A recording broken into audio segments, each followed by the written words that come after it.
thank you everybody for joining us for How To Tuesday. How To Tuesday is our weekly webinar series where we give you a 30-minute webinar that talks about some student success skills that are applicable to students, faculty, staff, and things that you should know about library and different resources and departments around campus.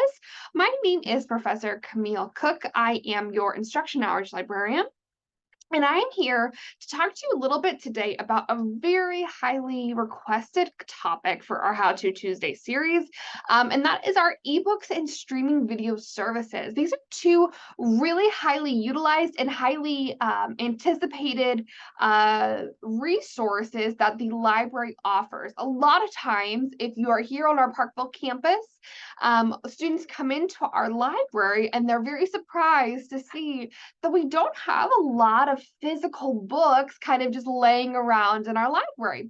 And the reason for this is because we know that we have a lot of distance students, faculty, and staff all across our network.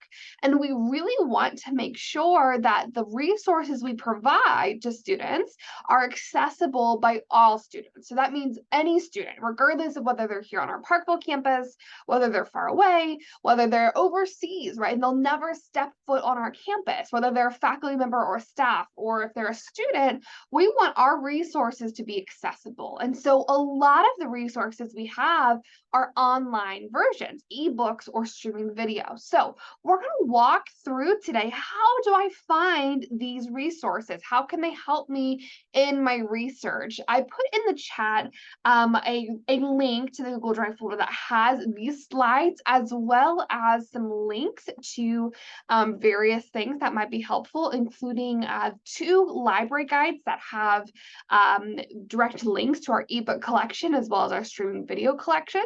So feel free to check those out as well. And of course, if you're watching this back on replay, as always, those links will be in the description of this video. So let's get started. So today, again, we're going to talk through some video streaming services, how to use Gale eBooks, as well as our EBSCO ebook services. And then we will have some time for you to ask some questions in real time. So all right, so we're going to kind of start with video streaming services. And so we are really excited, and this is one of my favorite things to share with faculty, staff, and students, is that we have actually not 1, but 2 video streaming services that we offer completely for free. And those actually are called Kanopy and Films on Demand. And these 2 video streaming services have kind of 2 different components. And we're going to start with Films on Demand. So I'm going to kind of jump out of our PowerPoint here. And I'm actually going to pop over to our library website, and that's library.park.edu. If you're following along with our Google Drive folder, it's under workshop resource links, this finding images and streaming videos. That link will get you here. But if you're going in through our library website, I want to point you to our guides tab. This actually has lots of resources for you. You can search by subject, by type. If you go to all guides and go down to finding images and streaming video, and then over to our streaming video tab, you can also search for it. You'll see that we have, again, 2 different kinds of streaming video services, Kanopy, academic streaming, and then Films on Demand. And these 2 have really kind of different purposes, which is why we have both. The first one I'm going to show you is Films on Demand. And Films on Demand is a great resource because it has a lot of short clips that can be combined or added together to create something longer, or you can watch in segments. So these are often our educational videos that can be anywhere from 2 to 5 minutes long. And again, our segments, so you can combine them. Instructors, you can add these to your Canvas course and assign them for your students to watch. So that could be a series of 4 or 5 minute clips. Or you can just add in a 2-minute clip, and that can be a really excellent supplemental experience for them. You can kind of see that they have some thematic arrangements here. So right here at on the home page, they have a scrolling header as well as a feature on Hispanic Heritage Month, some different clips and videos that are available for you to browse and view, as well as recently added. And I love to go on here and just kind of browse and see what is available and what they're offering. They do add new content pretty regularly, so that's a great asset. They also can be filtered by topic. So if I click on this hamburger 3-line menu item, you can actually view different videos by subject or category. So if you are teaching in biology and you want to see, what kind of things they have out there and just kind of browse, you can actually search by subject. You can also do popular categories or producers. So for example, if I wanted to see all of our subject indexes here, if I wanted to do, let's say, early childhood education, right? If I'm teaching that, you can see this is a full video that's 6 minutes. It's from PBS NewsHour. And again, that's a great supplemental material that you can directly embed into your Canvas course. And students, this is not only for instructors, this is for you too, right? This can be a great resource that you can use for your discussion boards that you can refer to. I get a lot of students who are really resistant to reading a bunch of articles or feel like that's the only kind of resource they can find that's, credible or scholarly. But really, these kinds of educational videos can also give you a great diverse perspective. So students, feel free to browse through this. Utilize these resources. Again, these are free videos, and these are going to be higher quality oftentimes than something like a clip that you might find on YouTube. And again, they're digestible, right? They're 6 minutes. That's a great supplemental size as opposed to like a 30-minute video that feels much more daunting. They have all kinds of different lengths and different clip sizes. If I actually click on one that I want to watch, how a classroom on wheels is expanding, you'll see that most of our videos do also have a transcript, so it's accessible. If you can't watch the video with sound, we do have closed captioning on these. And again, segments. Sometimes the full program will have segments, so there'll be different segments within it that you can just assign one segment that might be a shorter version, or that can add up to be a bigger one. And my favorite part about this is students, if you are adding this to a discussion board, or if you're wanting to refer back to this, you can cite this, right? There's a cite button right here. It does auto-populate MLA, Chicago, APA, and Harvard styles. And you can just grab that citation. So it's allowing you to have a really easy interaction, just like the rest of our databases, so that you can feel like there's an ease with this, right? That will help you to utilize this. And if you are interested in embedding this in your Canvas course instructors, you can use these share buttons and get an embed link and embed that into your Canvas course. If you have more questions about that, please don't hesitate to reach out to me or to your program coordinator. I can kind of walk you through how to embed that, but that is an option, right? So everyone who is utilizing these clips or these videos, there's options for all of that. So that's Films on Demand. And of course, you can also search using this search bar up here. So if I search for mental health, I can also just search for keywords or for my topic if I have a specific research topic. And again, you're going to notice these are shorter videos, 3 minutes, 1 minute, 2 minutes. You get the idea. I also want to show you, if we're going to go back to our streaming video guide, I also want to show you Kanopy. And Kanopy is actually a little bit different than films on demand, because Kanopy is going to have more feature length films rather than like sort of clips or shorter 5 to 10 minute videos. So I'm going to go ahead and get logged in here. Wonderful. And one thing that's really cool about Kanopy is that it actually has some really critically acclaimed documentaries and, popular media on here as well. So students, if you're just interested in finding some really interesting documentaries, if this is something that you like to watch or you're interested in, we have these available. And that actually applies to everyone, right? Faculty, staff, students. We do have these, and it's free for you to watch.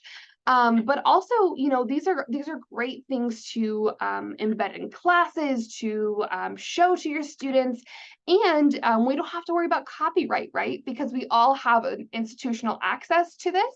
So there's no worry about copyright because we can all access these materials.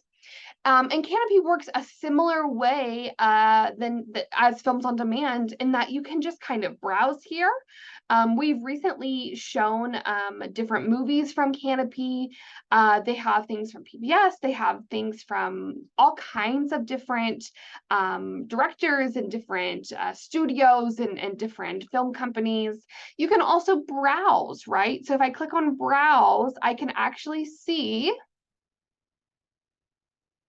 all of the different subjects that are available. So you can see, oh, I'm looking for something for my business class, right? So if I'm looking for business, I'm looking for economics and globalization, right? Here are all of the related resources for that subtopic. So this is going to be, again, a great resource for instructors, but also, again, for students. While these are longer resources or longer clips, it is going to still be a great resource for you, students. And don't shy away from utilizing these and using them in your papers or your discussion boards, because not all of them are full-length resources. Some of them can be shorter as well. So those are our two streaming services. Again, that's our Kanopy and Films on Demand. Again, you can find the link to that through our streaming video guide, as well as on this workshop resource link page. And the other resource we're going to talk a little bit about is our eBooks. So again, we talked a little bit in the beginning about how a lot of our resources online are a lot of our resources in general are hosted online. And I think that eBooks can be a little bit scary for instructors and for students alike, because it feels kind of daunting, right? You have this big ebook, it might be 300 pages. Well, I don't have time to sit and read a 300-page book to write my 12-page research paper, right? And I hear you and I get it. And I want to challenge you to say there's a lot of uses for ebooks that you may not consider right off the bat. So I want to pop into our ebooks collection and show you what we have, because I think that it can really open up some new possibilities, again, for instructors, for staff, and for students alike. So from here, this is our Using EBSCO eBooks guide. Again, you can find this on our workshops links here. I can resend that in the chat really quick in case anyone missed it. And it's also available, again, from our library homepage. You can go to Library, Guides, All Guides, and then go down to EBSCO eBooks. And I missed it. I have to Control F now. Accessing eBooks, there we go. And you can do that through there. All right. So we have our EBSCO eBooks collection. I'm going to go ahead and access it. And students, this is going to look really familiar to you because this is the same EBSCO resource, or the same EBSCO platform as you use for pirate search, right? It looks visually the same. It has this little search bar here. It has the blue banner. It's going to look really familiar to you, which is a good thing. There's a couple of different ways we can access ebook collections. So again, we can browse our ebook collection. So we can look through the different categories. We can look through featured. We can look at the highlights, but we can also search. So again, if I'm searching for something like mental health, if I press search here, we can see all of our ebooks will come up here. This is a great example of what this will look like if you're doing research. You can put your search terms in here. Right now, we're specifically looking at our ebook collection. So no peer-reviewed articles, no newspapers, no videos, anything like that is going to come up. But if you were searching in pirate search, all of those things would come up and you could filter to be specifically you're looking for ebooks. Right now, again, we're just looking at our ebooks collection. Once you've found an ebook that you might be interested in reading, let's say I'm interested in this one, I can click on it to learn more. So this ebook is called Mental Health, and it gives me a description. It also tells me, it's in this series called Contemporary Issues. I can learn more about the author, about the publication information. This is a category is young adult nonfiction. And it does have some additional information here, right? If I went back to my results list, I can continue to search for different things in here. So for example, this one, Mental Health and Wellbeing, a guide for nurses and healthcare professionals working for adults in primary care. If I'm a nursing major and I'm interested in mental health, it can be really daunting again to think, oh my gosh, I'm going to look at, the table of contents, let's say. I don't know if I can read the entire ebook to use for my paper. But I want to challenge you guys to say, you don't have to read the entire ebook, right? You can read one chapter.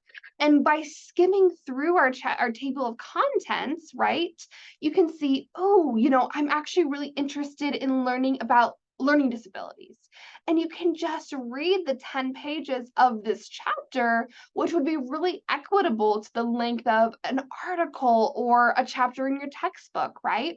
So students, don't be afraid of the ebooks. You don't have to read the whole thing. Now, when you go to cite it, you want to cite that you just are using chapter 5, right? You're not going to cite the whole book. You're just going to cite the chapter or the pages that you're using. But you don't have to read every single chapter in order to utilize that resource. Again, students get really scared of that. And the same thing goes for our instructors. Because we have so many ebooks, we have over 500,000 ebooks, this offers a lot more choice. If you are interested, instructors, in learning more about how you can use ebooks in your course curriculum, please contact me. I would love to work through that with you. This is a great low-cost option to incorporating additional supplemental materials into your course for free to supplement your instruction, supplement your course materials. And it's really easy to access, right? Students can read right immediately in their browser.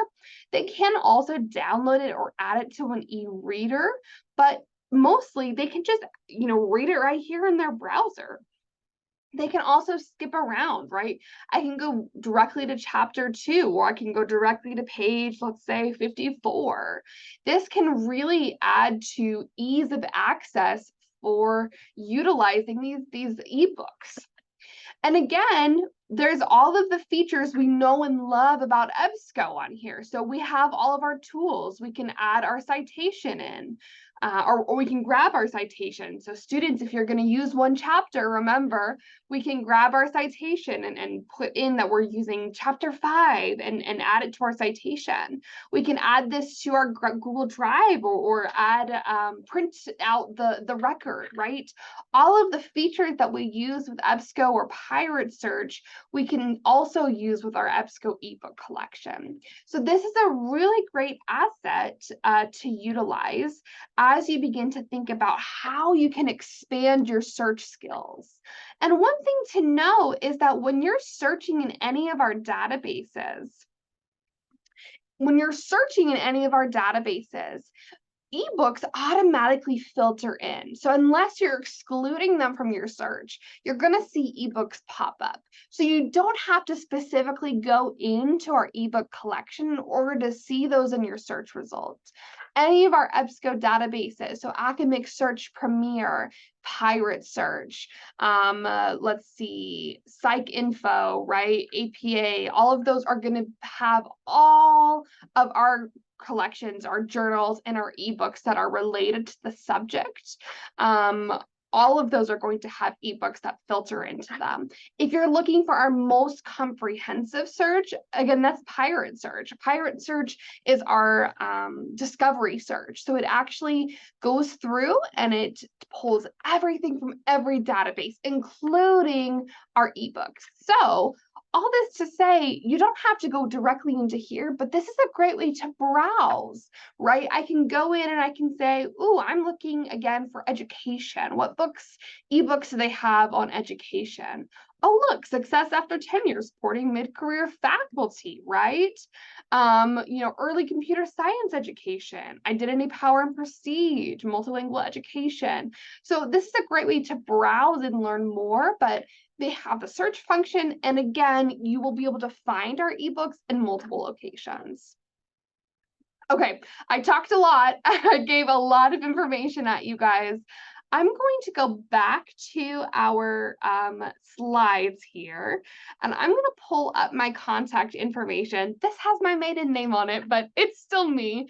You can contact me anytime that you have questions, even if it's a couple months down the line or a couple weeks down the line. If you have questions about this, I'm so happy to answer this. Or if you're watching this back on repeat in the future, I'm happy to answer any questions you have. But if you're here live and you have questions about how to access any of these things, why you might want to use it, what the advantage could be, or what we might use these things for, please feel free to unmute or put a question in the chat. I'm happy to take any questions that you guys have now.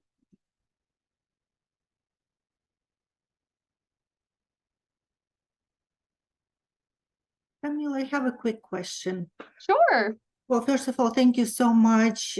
This was wonderful, and it's amazing how many wonderful resources are there, especially videos. I did not know about those clips, and that they're business and economics and all kinds of wonderful clips. So my question is, you said that they're constantly adding more. Are any of those being removed? The question is because if you put them in the actual course content, they're not going to be broken links then, right? So that's a great question. The only time that they are removed is when the video production company breaks their contract with Films on Demand. That's very rare. It would have to be like an extenuating circumstance, right? It have to be like they want to remove their content from Films on Demand. So we can't control that. It's nothing with our subscription. It would be the company removing their content. So we have not had any issues with that from faculty, but sometimes, I'm going to be transparent. I'm sure that sometimes that happens, but we have not had any issues with it. I hope that helps. Okay. Yes. Thank you so much. Yeah. What other questions do you guys have? That was an excellent question. Oh, and one other thing about that, when we purchase eBooks, those are ours permanently. So streaming video, it's kind of like Netflix, right? We subscribe to Films on Demand. We can't control what the content is, but with eBooks, when we purchase it, it's ours forever. So that's one that we can ascertain that we will have that for you, and that the link will never break. Or if it does, we can fix it for you. That book will never go away. So awesome. Any other questions? Neil, I have a question. Yeah. If students are sharing this with, let's say, within their peer group, how do they go about sharing that link? I mean, is it something that let's say they wanted to share, I don't know, a documentary, and they're doing a group work assignment. So how can they share that within the Canvas platform? I don't know how that works. I'm curious. That is an excellent question. Let's see if I still have Kanopy open. All right, let's see here. I'm going to do share. Okay, so Kanopy and Films on Demand have the exact same authentication system as the rest of our library databases, which means that if I just went and copy and pasted this link up here in the URL, that would expire. But let's say they wanted to share this video with their classmates, they can go down, this is what it usually looks like. They have details. If they go to this share tab, they can get this link and copy it. You as an instructor can embed the video. They could also embed the video into Canvas. And if you want, we could schedule a meeting and I can show you how to do that or make you a video. The students can embed directly into Canvas, which is nice, but they can do this link. And actually, now that I'm looking at it, I think this link is the same, but it will likely ask them to sign in. But once they sign in, it should bring them directly to this video. And it does look like they have a citation tool as well. So if you need your students to, or if they need to cite, they can use that as well. And it's the same for Films on Demand. Let's go back to that. That share button is right below it. And that's going to give them a embed link, embed code, and then a URL. And this one definitely is a permanent link because it has our Open Athens URL in it. So this one would be a permanent link. Hope that helps, Cynthia. It did. Thank you so much. You're welcome. Great. Well, I hope that this was a informative and helpful experience for all of you. Thank you for joining us for How To Tuesday. Again, we host this every single Tuesday. We have different topics. We have different guest speakers that come in from all across campus. And we love to have students and faculty and staff join us for these experiences. So don't forget to register online at library.park.edu for our next How To Tuesday. Next week. That will be all the information on that. We're taking a week off next week because it's fall break, but then the week following will be on there. It is actually going to be hosted by Career Services, and it's going to be about cover letter and resume writing, so you don't want to miss it. Again, if you're watching this back on repeat, you can find all of our recordings on our library website. I will stick around if you guys have any more questions, but thank you all so much, and I hope you have a wonderful afternoon.